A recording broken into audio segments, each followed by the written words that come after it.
What's going on, Metropolitans? Should we be looking to add Anthony Santander to our outfield in 2025?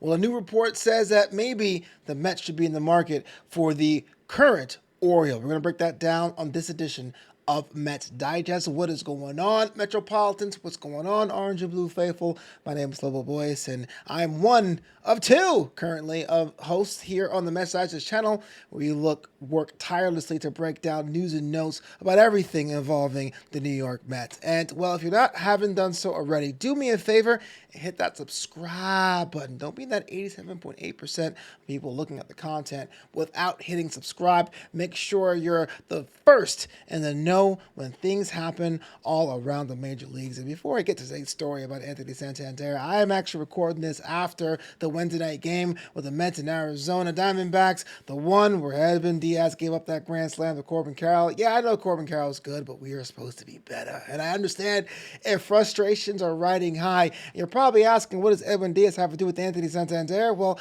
I wonder what the team is going through now. Are we looking forward to 2025? Are we still in the 2024 mindset? I hope we're still looking for a chance to be hot in September so we can have a playoff run, but you have to keep looking for what's going to happen next year. Anthony Santander, remember that guy? Yeah, he was definitely featured in that series we had with the Orioles coming over the past couple of weeks. The one we won that series, the last series we won. It's very, very possible that, hey, look, when you talk about our outfield and what it looks like in 2025, there's going to be some changes.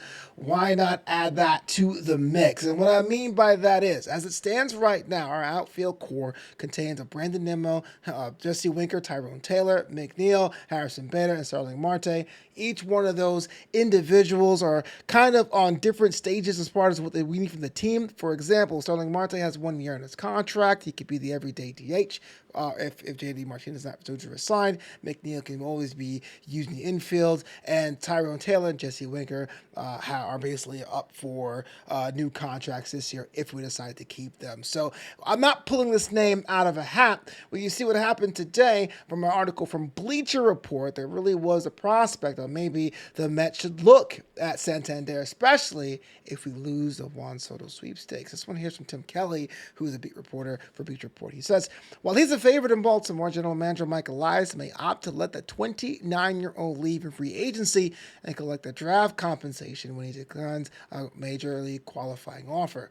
The Tigers, Mariners, National, Mets, and Giants all make sense as suitors for Santander, who should aim to top the 5-year, $100 million Nick Castellanos signed with the Phillies before the 2022 season. Now, Nick Castellanos is no slouch. Santander is no slouch as well. But the fact that there's a lot of teams in the mix for someone who could be very, very helpful to the lineup, it's no surprise, especially understanding how David Stearns and company gets down. They don't really make the big splashes. And I'm not trying to put us out of the Juan Soto sweepstakes. Like we said on earlier videos on this channel, there's very few teams who can even play that game, the Mets being one of them. But if Juan decides to stay in New York, or if a third or fourth team comes out of nowhere and picks him off the market, why not we think about adding to backfill that whole outfield situation? I like Taylor. Not sure if Taylor's going to be back here next year. Winker's proven himself. Not sure if Winker's going to be back this year. Harrison Bader, even though he has above average, if not elite level defense, his pretty much inconsistent offense. I can't say he's completely devoid of offense. He just hit a home run tonight as I record this, but take a look at the stats for Santander.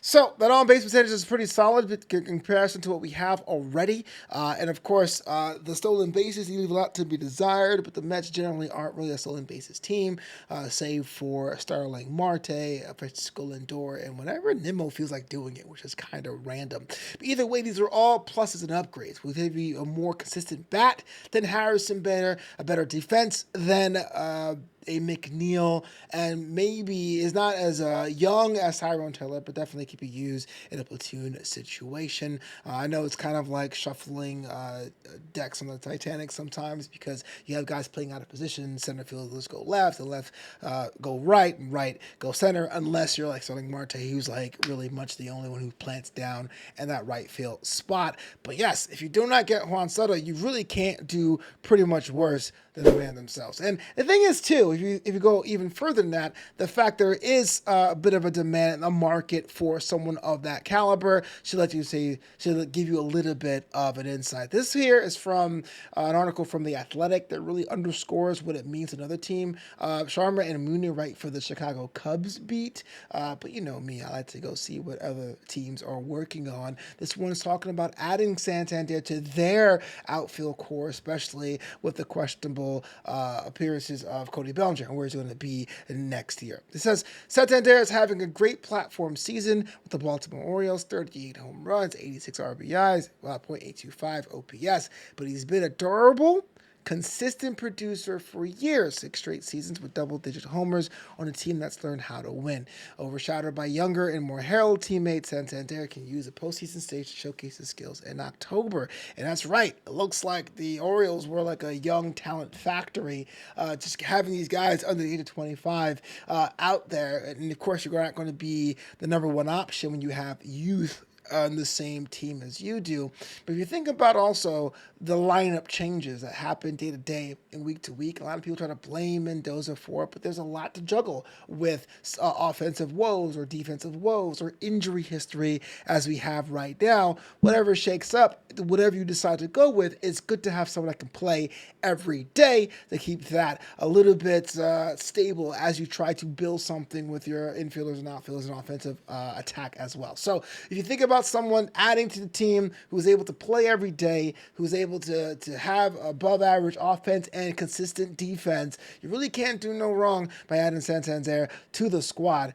Obviously, other teams are in the mix for that, but I wonder what 2025 is going to be. Let me ask you 2 questions. I know Juan Soto is pretty much target number 1, but for some reason, if Juan is on the table, would you look at Santander as he being added to the Mets for next season? And 2, if not, then to quote the New Day, who would you have added to that? Because you're not going to be able to keep the core we have now going over to next year. Like I said, Winker, Taylor, and Harrison Bader have contracts that end this year. You locked up Nimmo to 2030, and Marte has a single year past this. So what would you do? What would your outfield look like? You let me know in the comments below. Hey, you reach the end of the video, and it is not an easy feat to be a Mets fan, especially when everyone DMs you and we make a mistake. I hear you. You let me know what made you a fan as well. We're a community. We're growing together. We'll be back here on this channel with more news and notes on Mets Digest because that's what we do. And until next time, it's LGM to the bitter end.